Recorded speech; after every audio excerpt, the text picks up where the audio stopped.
दोस्तों, आज है दादा दादी दिवस और इस दिवस पर मैं आप लोगों को एक कहानी ओ बूढ़ी दादी बताने जा रहा हूँ।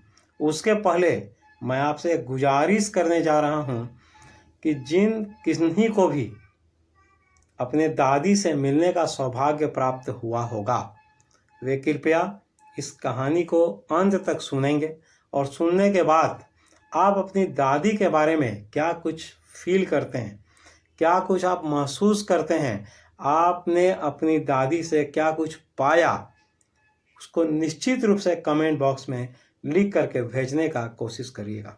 और वे साथी जो उतने सौभाग्यशाली नहीं रहे जो वे दादी से मिल पाते, वे कृपया इस कहानी को सुनने के बाद और जब आप इसको सुन रहे होंगे तब आप यह फील करने का कोशिश करिएगा कि यदि आपकी दादी होती तो आपके साथ क्या कुछ होता। और यदि आपकी कहानी इस कहानी से मिलता जुलता हो तो ज़रूर आप कमेंट बॉक्स में बताइएगा। तो आइए हम लोग शुरू करते हैं इस कहानी को। दोस्तों, उसके पहले आप ये जान लीजिए कि भारतीय परिवेश में बुजुर्गों को वट वृक्ष माना गया है, जिनकी छांव में हम सब ने चहचहाती जिंदगी गुजारी है। आज जब वे नहीं हैं तो याद आती है झुर्रियों में दबी वो मीठी मुस्कान और कांपते हाथों से हमें थपथपाना, जैसे कोई देवलोक से उतरकर हमें आशीर्वाद दे रहा हो। कुछ इन्हीं यादों, एहसासों के साथ हम लोग इस कहानी को सुनने का कोशिश करेंगे। मेरी दादी हर किसी की दादी की तरह थी। 20 सालों से, जितने समय तक मैंने उन्हें जाना, वे बूढ़ी और झुर्रियों से भरी थी। मेरे दादाजी की तस्वीर बैठक खाने की दीवार पर टंगी थी। वे बड़ी पगड़ी और ढीले कपड़ों में थे। लंबी सफ़ेद दाढ़ी सीने तक ढकी रहती थी। वे 100 साल के लगते थे। उन्हें देखकर लगता था वे तो बस पोते पोतियों के लिए ही बने हों। जैसे दादी कभी कभी हमें अपने बचपन के खेल सुनाती, जो हमें उतना ही अजीब लगता जितना उनके द्वारा सुनाई गई पुरानी दंत कथाएं। दादी हमेशा से छोटी मोटी और थोड़ी झुकी हुई थी। उनके चेहरे पर झुर्रियों का जाल फैला हुआ था। वे घर में इधर उधर लंगड़ा कर चलती, सफ़ेद कपड़ों में लिपटी, एक हाथ से कमर को सहारा देती और दूसरे हाथ से माला फेरती। उनके चांदी जैसे बिखरे बाल झुर्रियों वाले चेहरे पर लटकते रहते और होठ हमेशा बुदबुदाते रहते किसी प्रार्थना में। हाँ, वे सचमुच बहुत ही खूबसूरत थीं, ठीक वैसे ही जैसे पहाड़ों में सर्दियों का दृश्य, सफ़ेद, शांति और संतोष से भरा हुआ। मेरी और दादी की अच्छी दोस्ती थी। जब मेरे माता पिता शहर चले गए तो मैं उनके साथ ही रहता। वे मुझे सुबह जगाती और स्कूल के लिए तैयार करती। मुझे नहलाते और कपड़े पहनाते समय वे प्रार्थना गुनगुनाया करती। मुझे उनकी आवाज़ प्यारी लगती थी। इसके बाद वे मेरी तख्ती धो पोंछ कर तैयार करती, मिट्टी की दवात और बेत की कमल देती। दोस्तों, यदि आपको भी याद होगा इस तरह का कोई दवात तो आप ज़रूर कमेंट्स में बताइएगा। सब बांध कर मुझे थमा देती। नाश्ते में मोटी बासी रोटी देती जिस पर मक्खन और चीनी लगी होती और फिर हम दोनों स्कूल चलते। उनके पास हमेशा गांव के कुत्तों के लिए बासी रोटियां होती। दादी हमेशा मेरे साथ स्कूल जाती। कोई स्कूल गुरुद्वारे से जुड़ा था। वहाँ जब हम बच्चे बरामदे में बैठकर प्रार्थना गाते, तब दादी गुरुद्वारे में के अंदर बैठकर धर्म ग्रंथ पढ़ती। घर लौटते समय रास्ते में गुरुद्वारे के दरवाजे पर कुत्ते हमारा इंतजार करते और हमारे पीछे पीछे घर तक आते, आपस में रोटियों के लिए लड़ते और भोंकते। जब मेरे माता पिता शहर में अच्छी तरह बस गए, उन्होंने हमें भी बुला लिया। यही हमारी दोस्ती टूटने का एक मोड़ था। अब दादी मेरे साथ स्कूल नहीं जाती। मैं मोटर बस से अंग्रेजी स्कूल जाने लगा।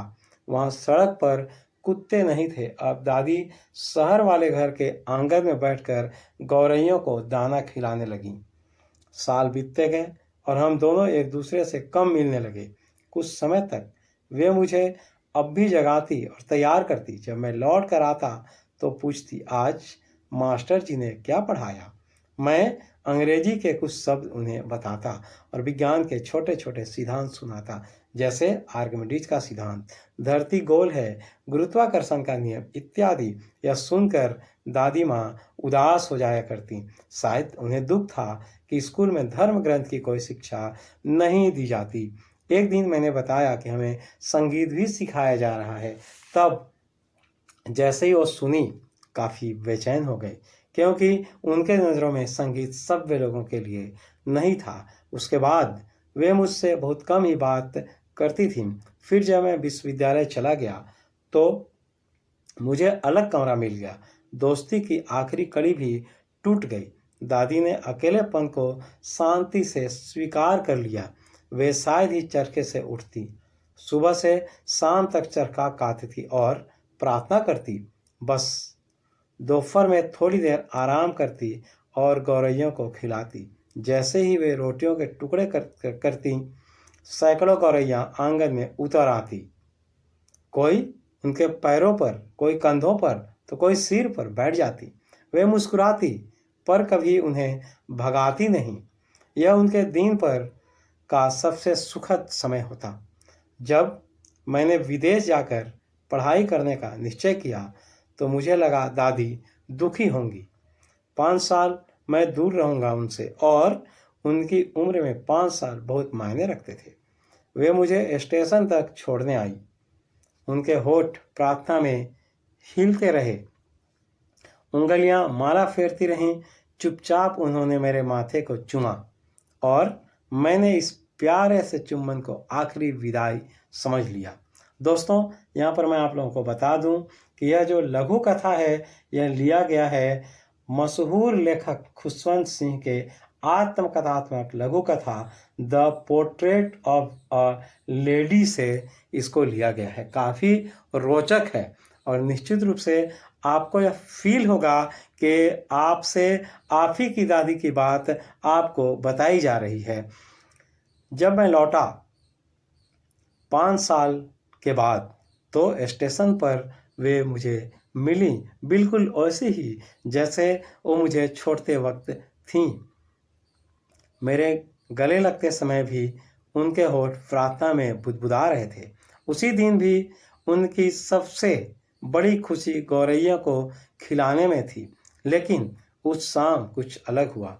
उन्होंने प्रार्थना नहीं की, मोहल्ले की औरतों को बुलाया, पुराना ढोल मंगवाया और योद्धाओं की घर वापसी के गीत गाने लगी।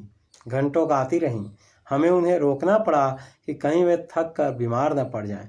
यह पहला मौका था जब मैंने उन्हें बिना प्रार्थना किए देखा। अगली सुबह वे बीमार पड़ी। हल्का बुखार था। डॉक्टर ने कहा कि जल्दी ठीक हो जाएंगे, पर दादी ने साफ कह दिया कि अब उनका अंत निकट है। उन्होंने कहा कि जीवन की आखिरी रात उन्होंने प्रार्थना छोड़ी थी, अब और समय व्यर्थ नहीं करेंगी। हमने उन्हें बहुत समझाया पर वे नहीं मानी। वे शांति से बिस्तर पर लेट गईं, माला फेरती और प्रार्थना करती रहीं। अचानक उनके होठ स्थिर हो गए, माला हाथ से छूट गई और चेहरा शांत सफ़ेदी से ढक गया। हमें पता चल गया कि वे अब कहीं और चली गईं। दोस्तों, आज के इस अंक में इतना ही।